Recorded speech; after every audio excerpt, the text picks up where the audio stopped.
اعوذ باللہ من الشیطان الرجیم، بسم اللہ الرحمن الرحیم، اللہم صلی علی محمد وعلی محمد وعجل فرجہم۔ ناظرین کرام، السلام علیکم ورحمۃ اللہ وبرکاتہ۔ میں ہوں اطہر کاظمی اور آپ دیکھ رہے ہیں آپ کا پسندیدہ پروگرام احکام اسلامی۔ حسینیہ قائمہ خاتون لکھنؤ سے آپ کا استقبال ہے۔ ہمارے ساتھ موجود ہیں حجت الاسلام والمسلمین عالی جناب مولانا مصطفیٰ علی خان ادیب الہندی صاحب قبلہ۔ آئیے ان کا استقبال کرتے ہیں اور اس پروگرام کا آغاز کرتے ہیں۔ السلام علیکم آغا۔ علیکم السلام ورحمۃ اللہ۔ آغا، رمضان المبارک کا یہ مہینہ الحمدللہ گزر رہا ہے دھیرے دھیرے، اور چند ہی دن ہیں انسان کو جو تقوی الہی اختیار کرنے کے لیے صوم، اس روزے کے لیے خداوند عالم نے حکم دیا تھا۔ ایک مہینہ گزر گیا اور اس کے بعد انشاءاللہ تعالی سارے جو افراد روزہ دار ہیں، نماز پڑھ رہے ہیں، ان کی اپنی کیفیت میں تبدیلی آئی ہوگی۔ اس تبدیلی کو برقرار رکھنے کے لیے، جیسا ہوتا ہے نا کہ ایک فیز کے ساتھ ریفریش کرتے ہوئے انسان آگے بڑھے، تو وہ کون کون سی چیزیں ہیں جو احتیاط کرنا چاہیے تاکہ جو 11 مہینے ہیں وہ بھی اسی انداز میں کٹیں جو اپنے تقرب الہی حاصل کرنے کے لیے جو انسان کرتا ہے۔ اعوذ باللہ من الشیطان الرجیم، بسم اللہ الرحمن الرحیم، الحمدللہ رب العالمین وصلی اللہ علی سیدنا محمد وعلیہ الطیبین الطاہرین۔ یقیناً خداوند عالم نے ماہ مبارک رمضان کو جو عظمت دی ہے وہ قابل جبران نہیں ہے کہ اگلے مہینے میں وہی رہے گا، لیکن بہرحال ماہ مبارک رمضان میں انسان کو جو موقع فراہم کیا ہے اور اپنے دسترخوان پہ بیٹھنے کا شرف دیا، اس کے بعد انسان جب یہاں سے اٹھے تو یقیناً اس کے اندر تبدیلی آنی چاہیے۔ اگر اس کے اندر تبدیلی نہیں آئی ہے تو اس نے صرف بھوکا رہا ہے یا پیاسا رہا ہے، اس نے وہ مقام حاصل نہیں کیا جس کے لیے وہ گیا تھا۔ مثلا کوئی انسان کسی بہت عظیم جگہ جائے یا کسی بہت امپورٹنٹ جگہ جائے اور وہاں کی تمام چیزوں کو وہ مثال کے طور پر دیکھے اور نظارے کرے، اور لیکن وہاں جو لینے گیا تھا اس کو لے کر نہ آئے تو اس طرح سے اس کا پورا سفر بیکار ہو جائے گا۔ مثال کے طور پر کوئی انسان بہت طولانی سفر کرتا ہے، ایک خاص چیز کو لینے جاتا ہے اور وہاں سے ہر چیز لے کے آتا ہے، صرف اسی چیز کو بھول جاتا ہے، تو یہ انسان کا ہر ایک یہ کہے گا کہ ان کا سفر بیکار ہو گیا، کہے گا اتنی چیزیں میں لے کر آیا، کہیں گا نہیں وہ جو اصل آپ لینے گئے تھے وہ آپ لے کر نہیں آئے۔ تو اسی طرح ماہ مبارک رمضان کا اصل ہدف ہے متقی ہونا، پرہیزگار ہونا۔ ٹھیک ہے، خداوند عالم آپ کو روزے کی جزا دے گا، خداوند عالم آپ کو بھوکے اور پیاسے رہنے کی جزا دے گا، لیکن اگر اپنے اندر تقوی نہیں حاصل کر سکے، اپنے اندر تبدیلی نہیں لا سکے، ایک سٹیپ بھی آگے نہیں بڑھے، تو اس کا مطلب یہ ہے کہ ہم وہ چیز حاصل نہیں کر سکے جو رمضان میں حاصل کرنی چاہیے تھی۔ لہٰذا ہمیں کوشش کرنی چاہیے کہ ہم اس سے بہترین طریقے سے فائدہ اٹھائیں۔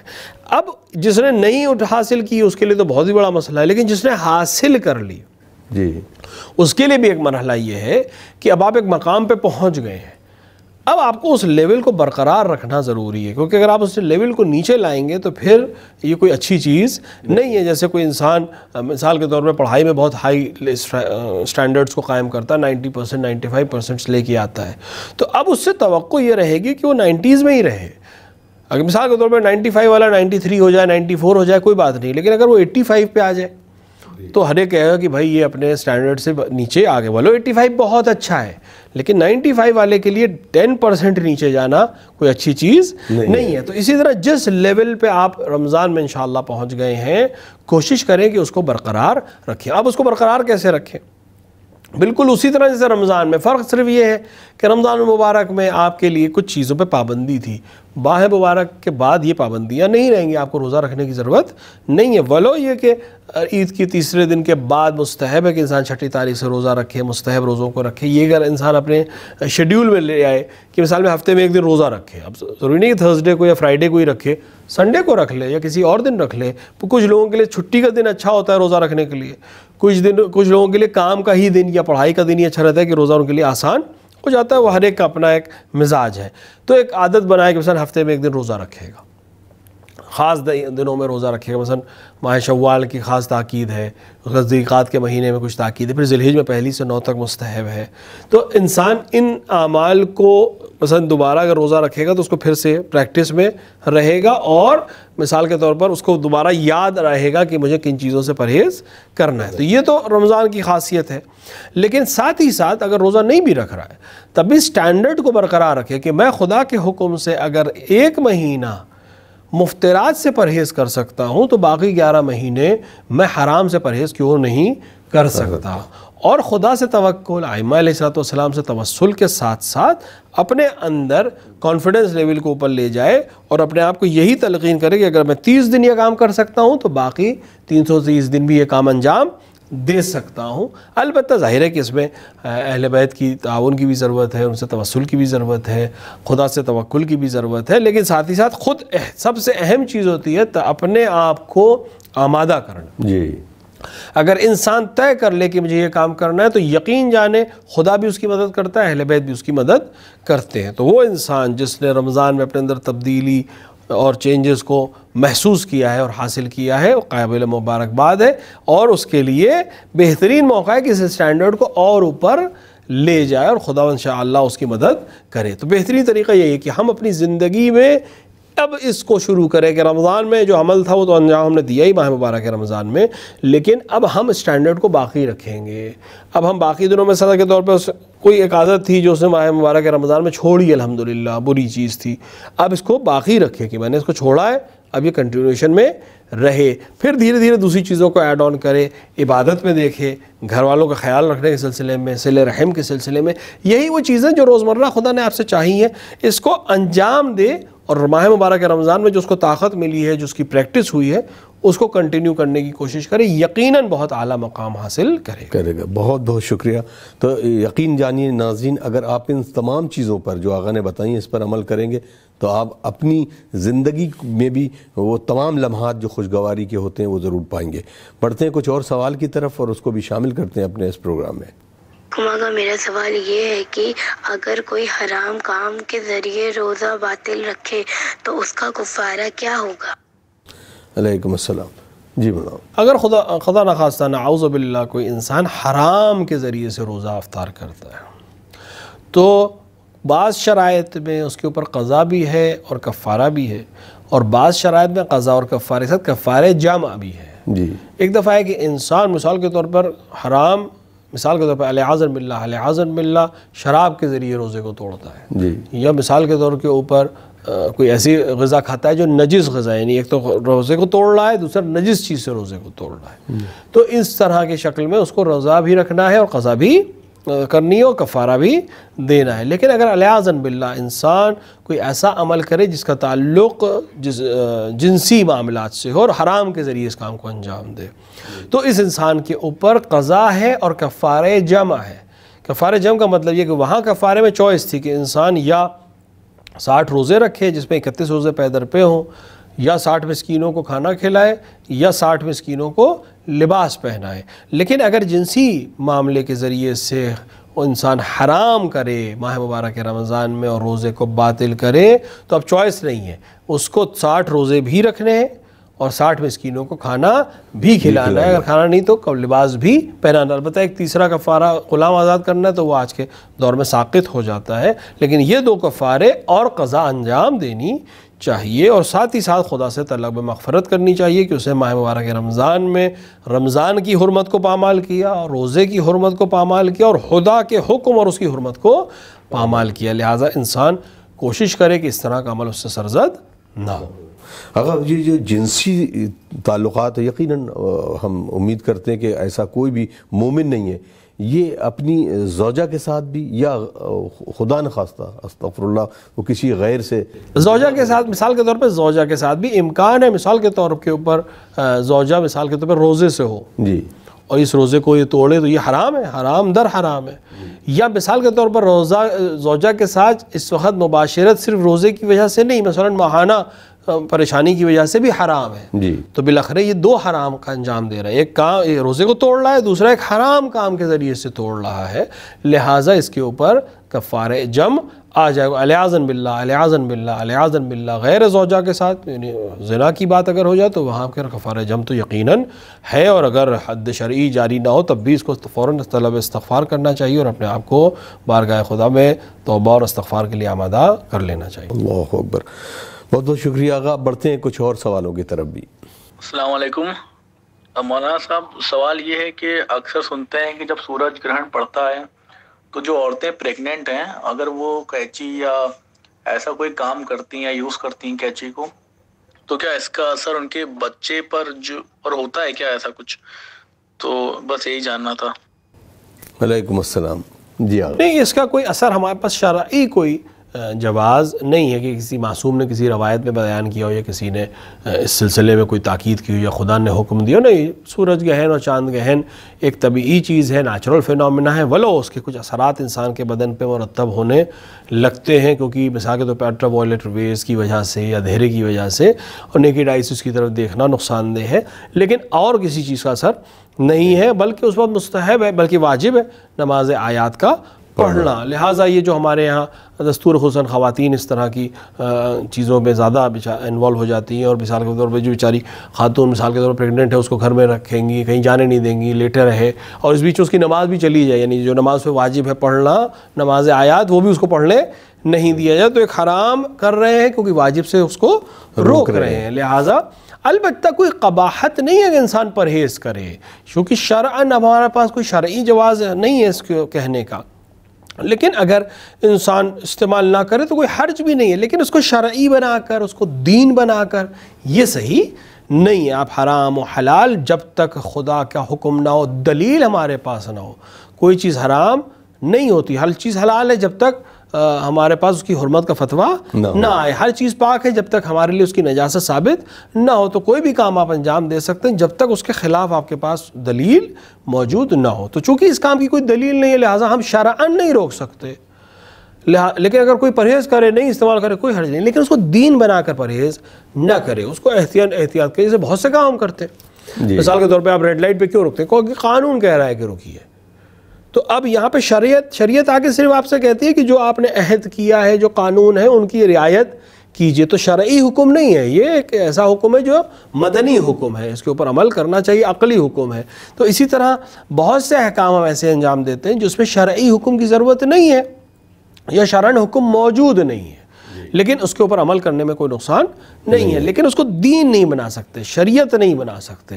قانون کو جو انسان خدا نے وضع کیا ہے، اگر اس کا ہمارے پاس کوئی جواز نہ ہو، کوئی دلیل نہ ہو، تو پھر ہم اس کو قانون کہہ کر دنیا کے سامنے پیش نہیں کر سکتے. جو چیز خدا نے حرام نہیں کی ہم اس کو حرام نہیں کہہ سکتے.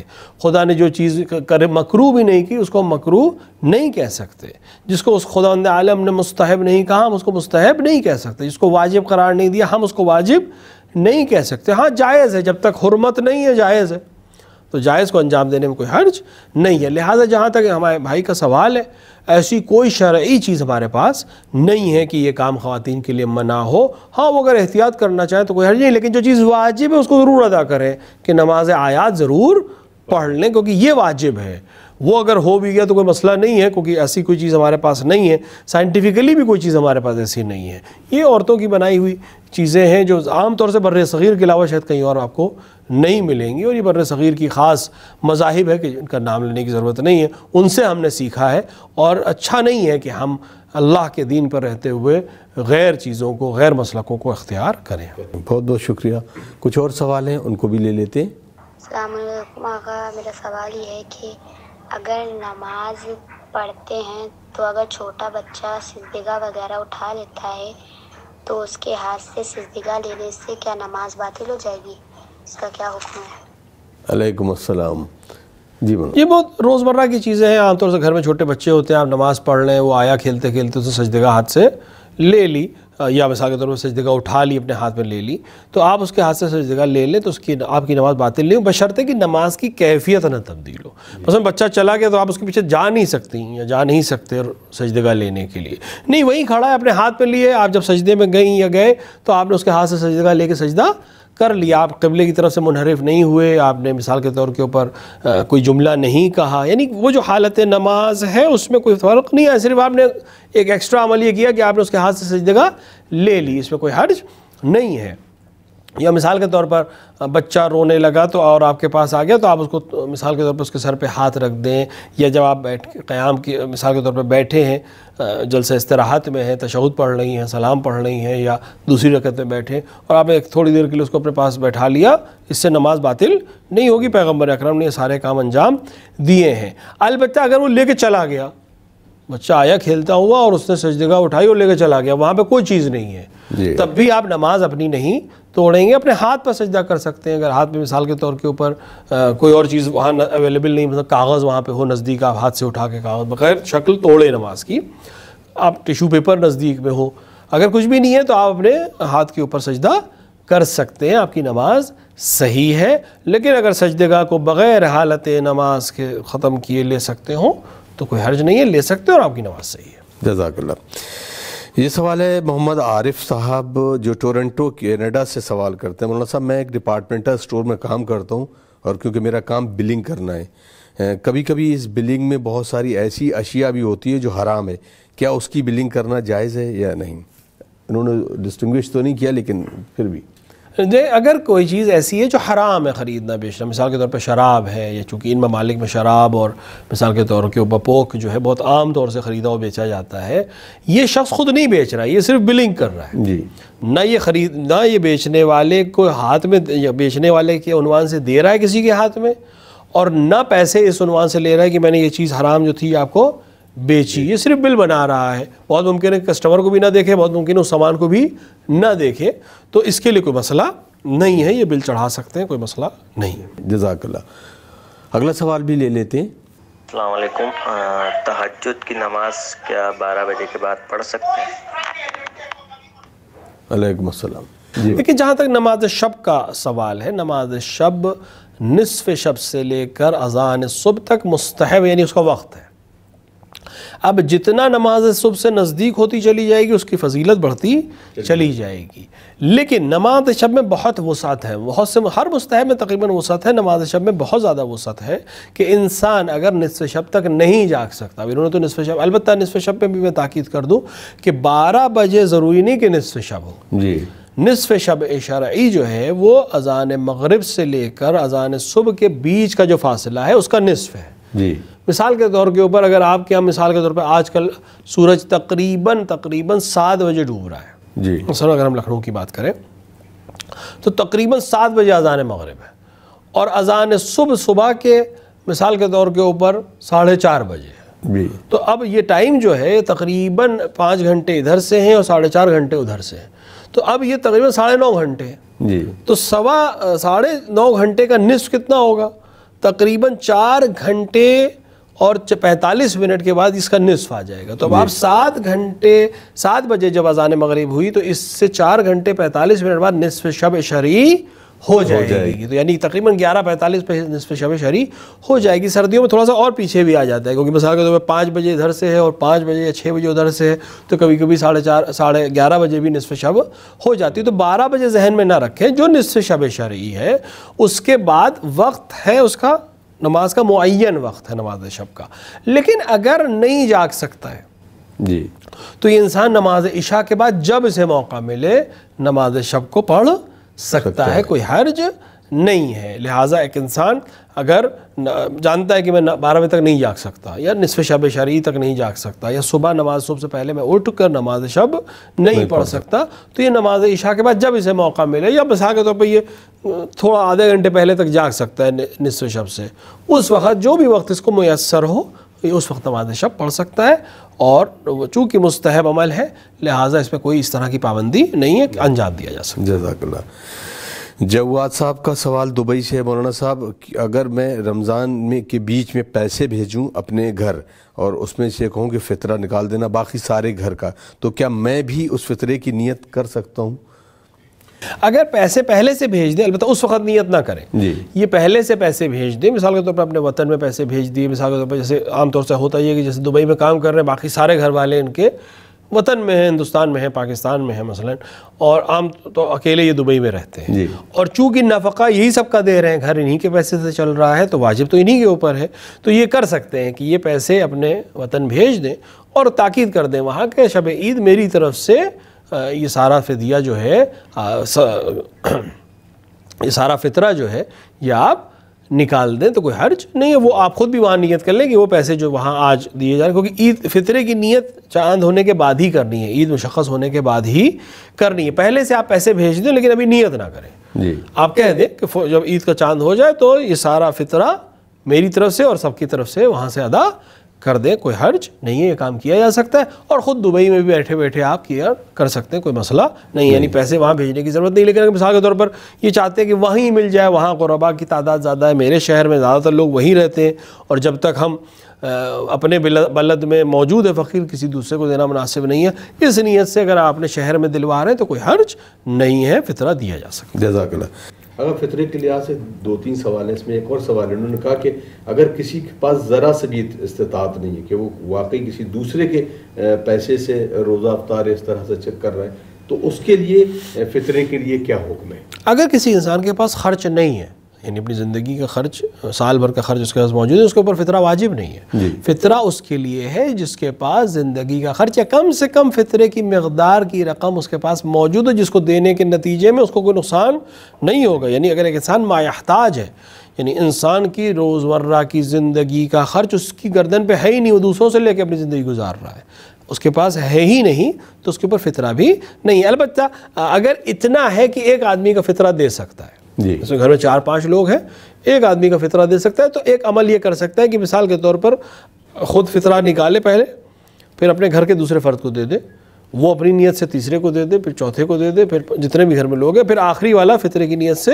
فقیر کو دے دے، یہ کر سکتا ہے۔ لیکن اگر یہ بھی نہیں ہے تو اس کی کوئی ذمہ داری نہیں ہے، اس کے اوپر فطرہ واجب نہیں ہے۔ جزاک اللہ۔ ایک اور سوال ہے ان کا، مولانا صاحب یہ بتائیں کہ اگر کوئی بچہ بالکل نومولود ہو اور وہ بھی مطلب چاند رات کے دن پیدا ہو جائے، تو کیا اس کا فطرہ بھی واجب ہے؟ یقیناً شب عید میں جو بچہ پیدا ہو، بلکہ عید کے دن ظہر سے پہلے جو بچہ پیدا ہو، اس کا فطرہ بھی اس کے والد یا جو بھی اس کا ذمہ دار ہے، جو بھی اس کی کفالت کرنے والا ہے، واجب ہو جائے گا، ولو وہ کچھ بھی نہیں کھاتا ہے، اناج نہیں کھاتا، ابھی تو وہ پیدا ہوا ہے، لیکن پھر بھی اس کا فطرہ دینا واجب ہے۔ یعنی جو آپ کی کفالت میں آ گیا شب عید سے لے کر ظہر تک، البتہ کفالت میں باہر سے کوئی مہمان آیا تو اس کا حکم الگ ہے، لیکن ایک بچہ پیدا ہو گیا آپ کے گھر میں شب عید، حتیٰ بعض علماء کے نزدیک شب عید سے لے کر ظہر عید سے پہلے، نماز عید سے پہلے، زوال روز عید سے پہلے اگر کوئی بچہ پیدا ہوا تو بنا بر احتیاط اس کا بھی فطرہ دینا چاہیے۔ شب عید میں تو یقیناً فطرہ ہے، اور دن میں اگر بچہ پیدا ہوا ہے زوال سے پہلے تو بھی بنا بر احتیاط واجب اس کا فطرہ ادا کرنا چاہیے۔ جزاک اللہ۔ اگلا سوال بھی لے لیتے ہیں اور اس کو شامل کرتے ہیں پروگرام میں۔ السلام علیکم آقا، میرا سوال یہ ہے کہ میری امی چل نہیں پاتی، بیڈ پر ہے، روزے نماز ریگولر پڑھتی ہیں پر طہارت اور پاکیزگی نہیں کر پاتی، تو ان کے لیے کیا حکم ہے؟ وہ تیمم کر کے نماز پڑھ سکتی ہے یا نہیں؟ علیکم السلام۔ جی خدا انشاءاللہ شفا عطا فرمائے۔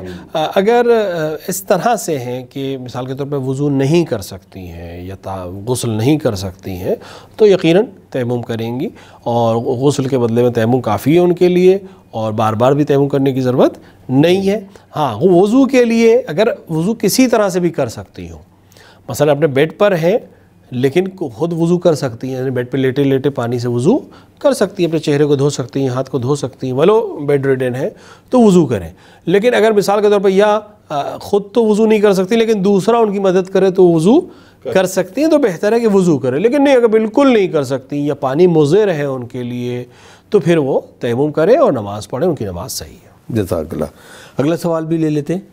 سلام، زیارت عاشورہ کے بعد جو نماز ہے 2 رکعت، کیا وہ واجب ہو جاتی ہے زیارت کے بعد؟ علیکم السلام۔ نہیں، نماز زیارت چونکہ مستحب ہے، لہٰذا انسان اگر نہیں بھی پڑھے تو کوئی حرج نہیں ہے۔ زیارت عاشورہ بہترین زیارت ہے، انسان کو تاکید ہے کہ پڑھا کرے، لیکن اگر کسی وجہ سے اس کی نماز نہ پڑھے تو کوئی حرج نہیں ہے، مستحب ہے، پڑھے تو ثواب ہے، نہیں پڑھے تو کوئی مسئلہ نہیں ہے، زیارت آپ کی صحیح اور مقبول ہے انشاءاللہ۔ انشاءاللہ۔ بہت بہت شکریہ آغا، آپ دیکھ رہے تھے پروگرام احکام اسلامی اور ہم لکھنؤ اسٹوڈیو سے آپ سے مخاطب تھے۔ ہمیں دیجیے اجازت، انشاءاللہ اگلے ایپیسوڈ میں کچھ اور سوالوں کے ساتھ حاضر خدمت ہوگے۔ والسلام علیکم ورحمۃ اللہ وبرکاتہ۔ اللہم عجل لولیک الفرج۔